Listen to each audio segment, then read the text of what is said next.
Good day, mentors! For this session, we'll be proceeding lesson 2.2 with different ways of approaches to the school curriculum.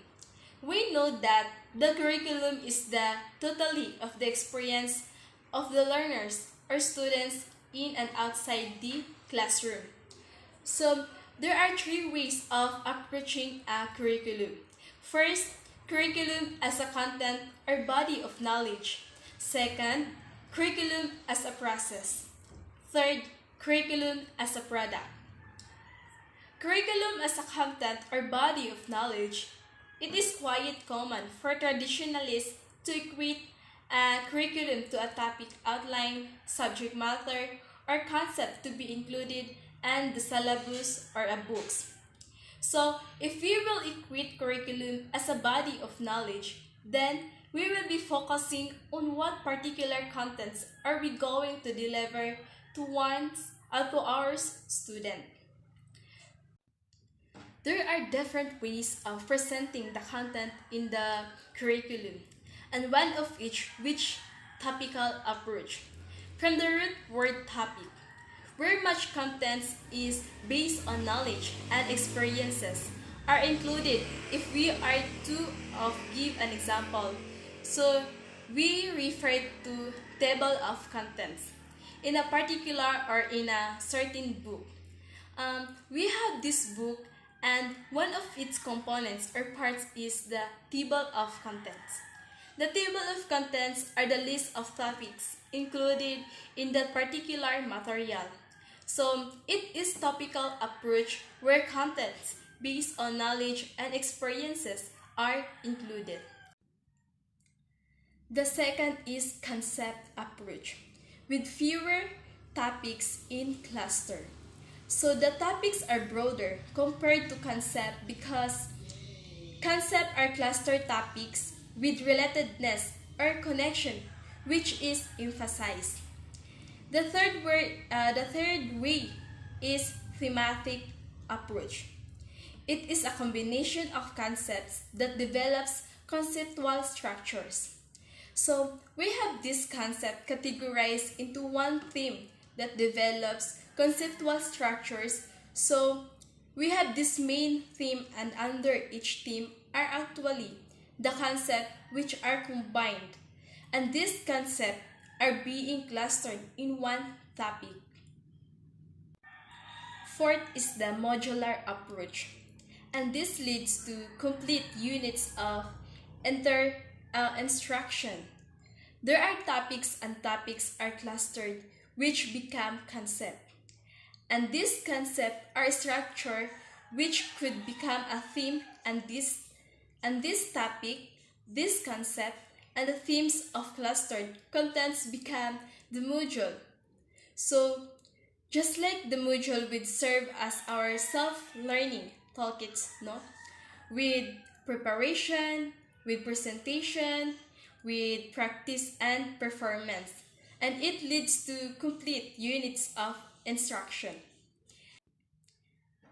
There are 6 criteria for the selection of contents, which is significance, validity, utility, learnability, feasibility, and interest. First is significance. Significance should contribute to ideas, concepts, principles, and generalization that should attain the overall purpose of the curriculum, or cognitive, affective, or psychomotor skills. The contents are considered to be significant if they can develop holistically, no? If there is students' holistic development, if not, delete that in your list or topics in your body of knowledge. As education is a way of preserving culture or content significant, while this is addressed the cultural context of the learners. The second one is validity. Validity is the authenticity, need for validity check and verification. Where did you get your content? Where did you get your body of knowledge? Are they coming from reliable resources? Are they coming from reliable or accredited organization? If they are coming in communication super heavy or the internet, then are we checking the authenticity, the validity of our information that we will be given to our student? The third one is utility. Another term that we can associate with utility is usefulness.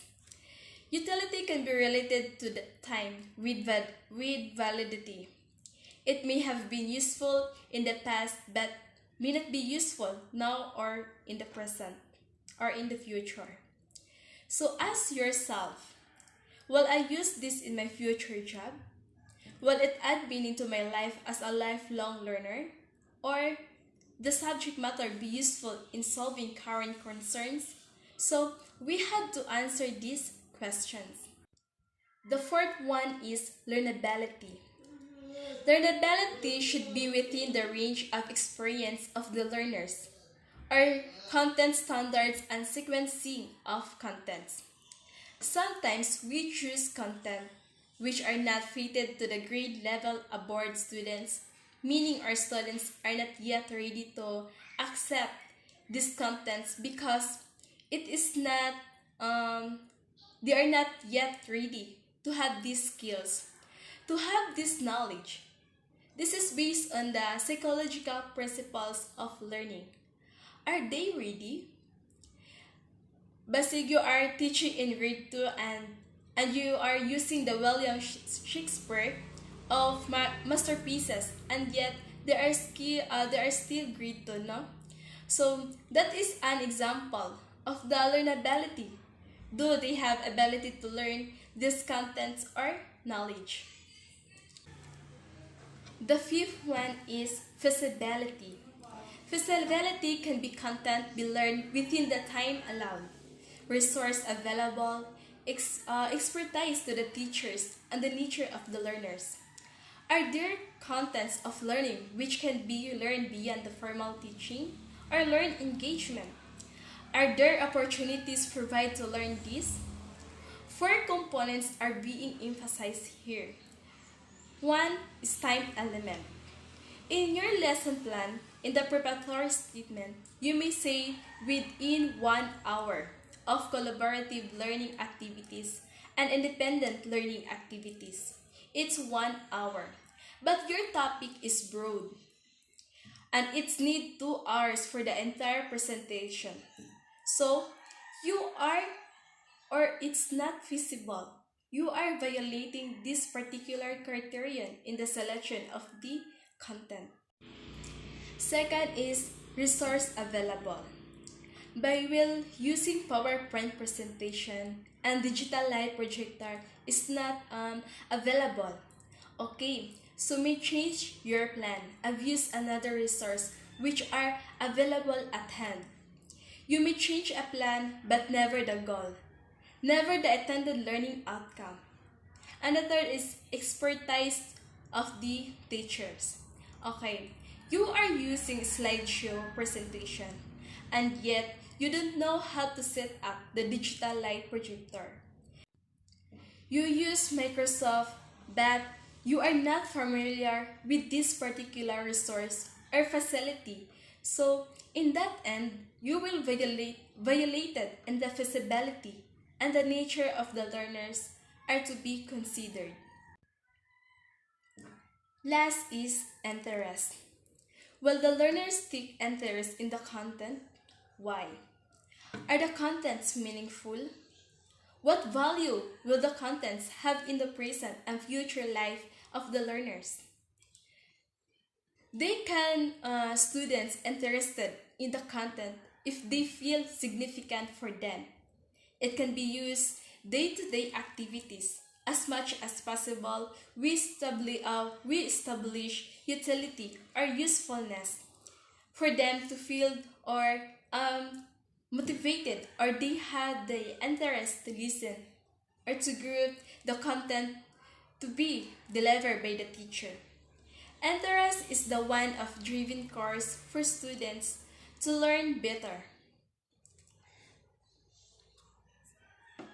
Then we have guide in the selection of the content in the curriculum. First is commonly used in daily life. Second is appropriate to the maturity levels and the abilities of learners. Third, valuable in meeting the needs and competencies of the future career. Fourth is related to other subject field or discipline for complementation and integration. And last is important in the transfer of learning in the other disciplines. So why do we need a guide in the selection of the content in the curriculum? It because it because it can provide ideas, suggestions, and recommendations intended to help teachers to make informed decisions or be more prescriptive and detailed specifying the content, activities, tasks, and materials to be used by teachers. For further explanation, so please welcome my co-reporters, Ms. Lena Dunyo.